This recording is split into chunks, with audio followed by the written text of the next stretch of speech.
So the feeling that you get from protein fasting is something that most people honestly never experience. I've had a lot of people that I trained in the past um, try to go through this protocol, and ultimately, most of them would lie and say that they were on it. And I would see over time that they were not, absolutely not on this program. Not only were they not on it, but they had lied to me and acted like they were doing this when they weren't. And that's when I realized years ago that free will is something that very few people can tap into.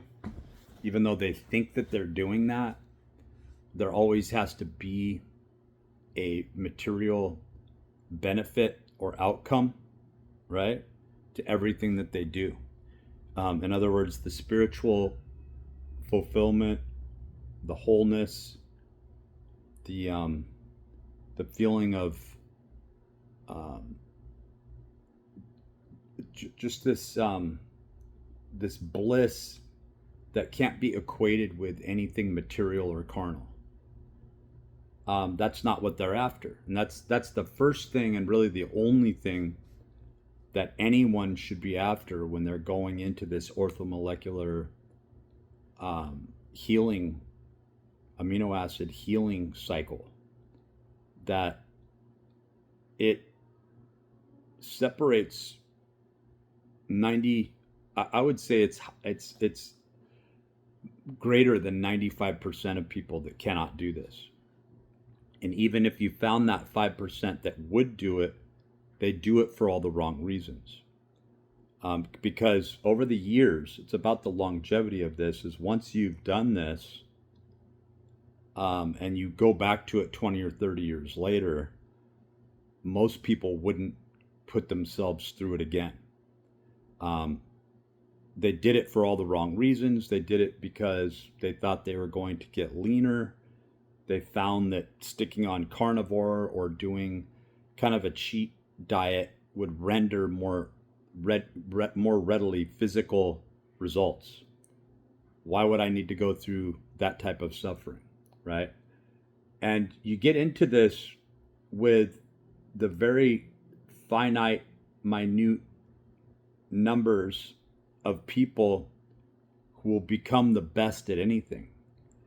And this exercise in your willpower is so fundamental that life loses its meaning and you are essentially empty without this master will being applied. And the hardest thing that you can possibly do is go on to this all protein, liquid protein diet. It's not just liquid, it's not Atkins, it's not Ensure. You're not taking in what could easily be turned into a solid food. You're literally just living on amino acids. It's not even the kind of thing that you could recommend to anybody um, legally or as a health aid, because everything in society, particularly in California and in the US, blocks you from this. It's not going to make your genitals bigger, men. It's not going to make your breasts larger, women. It's not going to fortify the carnal temporal aspects of a of the falsified self. It doesn't support the falsified self. In fact, from the outside, you may look very washboard, sort of washed out, right? You may pale in comparison with the personality of somebody who's over bolstering with falsity as to love bomb you or to gaslight you. This is about the self, and this is about exercising the self. This is beyond the meditative breathing that just makes you feel good for a moment before you fill yourself up with Jamba Juice, right? This is more than intermittent fasting, where you act like you have the willpower that's actually harming you, because they've found out that people who do intermittent fasting are twice as likely to have heart attacks. This isn't any of those things. This is clearing out the vagus nerve area. You're getting rid of the fat around your liver and your internal organ fat. And it happens very slowly. The results are slow. Physically, you will think after a month of being on this, why am I even doing this? There's such easier ways. Like, wow, I lost more weight on a fruitarian diet. Was that good for you? So your body really is just trying to rapidly take up nutrients. But when you get into the fact that we were built to forage, right? You were built to be a scavenger. And what you would find on that trail, on that path, was very sparse. It would just keep you going. You might come across something where you practically die trying to extract honey from a beehive. You might come across wild berries or a nut tree, right?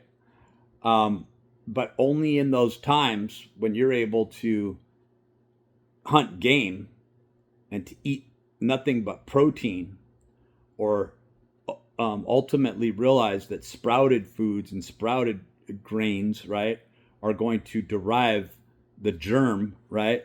The maturation of the germ process is going to derive a higher amount of amino acids and higher quality bioavailable protein. And you learn this over cycles, right? And this is what our bodies are conditioned to do. To exercise all day, which I call GIT training, gradual intensity training. So you're learning how to handle. You first start out with quantity, and you're slowly focusing on the quality, and then it turns toward the intensity. And you're doing this through undulating cycles, right? So the hardest thing about this nutrition plan is, even if you have the willpower to go through the all protein orthomolecular nutrition plan, right, where it's just taking in liquid protein powder, and you're trying to find the best protein powder. But if you get to the point where you're just using hydrolyzed protein, or even really high quality microfiltered protein or cross-filtered protein, you're not allowing your body to slowly metabolize like you would with casein, right? So there's a point where you need to take in slower metabolizing casein type proteins, a mid-grade metabolizing, almost between like a really high quality, like a proprietary blend is probably the best, where you might be taking in concentrated protein powder, but it's not the cheap type of concentrate that you see on the open market, you know. I used to order it through proteinfactory.com in New Jersey. I don't even think they're in business anymore. But that was the Aussie way, was the best concentrate, and maybe even the best protein I ever had, just all around, right? And then you might keep around a hydrolyzed protein that's in that last state, right, before amino acids and then into muscle nitrogen, right, where you cannot. The problem with taking in hydrolyzed protein is that it can't be, once it's assimilated and you've taken too much of that in, the only way to get rid of the toxifying effects is to sweat. And then you're, and so people don't realize how little of that you're going to need, right? And so I've gotten into this place where you're taking in small amounts of hydrolyzed protein all throughout the day. You're just not getting the right calories in, and you can really mess yourself up, right? And this would probably be more identified with like Rabbit's disease that's been talked about, right? Where you're just taking in protein, you're not getting any fat, and you're not getting any carbohydrates at all. The whole plan behind this, and the hardest thing to do, is to then supercompensate. the last thing you want to do when you're coming off of this, and then you're very apprehensive at coming off of it at all. But the whole reason, the profound aspect to this is sort of switching on and off this switch of autophagy, right? So you're getting to this point where it's time to take in and rapidly absorb high amounts of nutrients. So I would put, out in a clay pot. You want to do one day where you're taking in broth and you're starting to go toward very low density type foods, but you're still taking in a little bit of calories, right? And preparing yourself.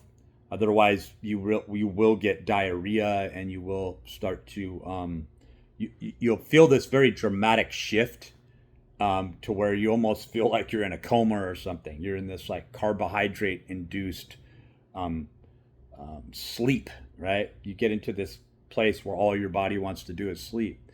There's a more subtle way to go about doing that. So you kind of go into this broth, and then toward like eating a salad, right, in that evening, and then that next day, that's when you cook up this really big pot with the clay oven or the clay pot with a variety of different vegetables, organic vegetables. We're throwing in carrots, spinach, kale, cabbage, Brussels sprouts, right?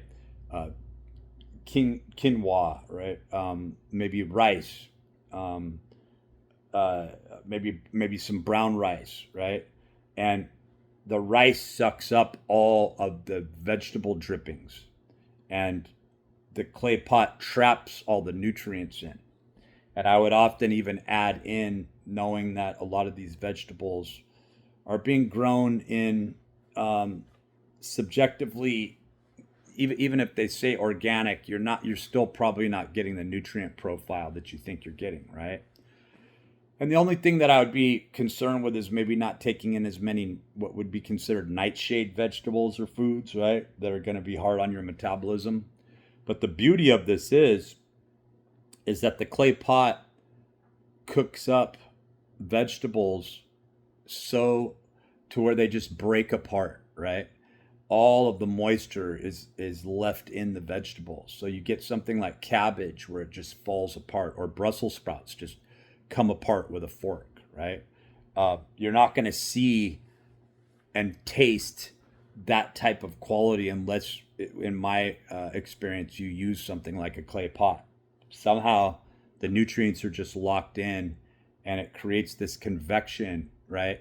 And usually like I used to bake on like 425, which is thought to be a little high for using the clay pot from my experience of the past. And even wetting the clay pot would add to the pot somehow breaking faster, right? And I found that not wetting it at all and just getting the type of clay pot where I didn't necessarily have to wet the outside of the clay pot was the preferred use case.